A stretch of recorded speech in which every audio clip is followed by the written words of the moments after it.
François Gabard mène la course. Il a même pris un peu d'avance sur son alter ego Armel Lecléache puisqu'à 16h il le précède de 8000. La performance de François ne cesse d'impressionner.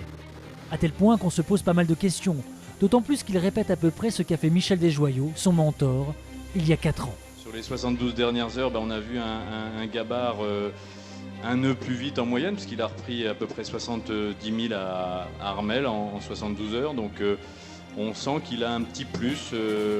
Je pense pas que c'est parce qu'il pousse plus le bateau, c'est peut-être une voile différente, parce que c'est vrai qu'un nœud d'écart, c'est pas énorme. Donc c'est une petite différence et qui est intéressante, qui ressemble un peu à ce que Michel Desjoyaux avait fait il y a 4 ans. Donc c'est intéressant, donc peut-être qu'on en saura plus quand ils seront sortis du Sud et qu'ils nous dévoileront chacun leur secret.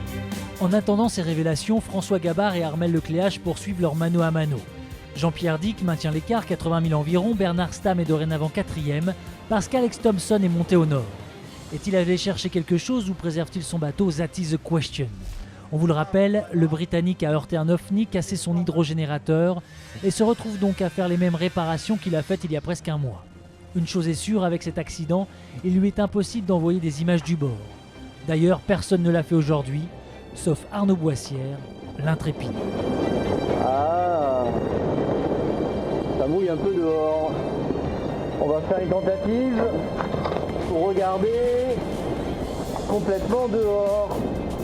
Il fait gris, il fait gris, il fait gris, il fait gris, il fait gris.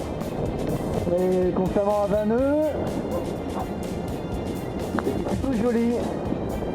Voilà, 21 nœuds, tranquille.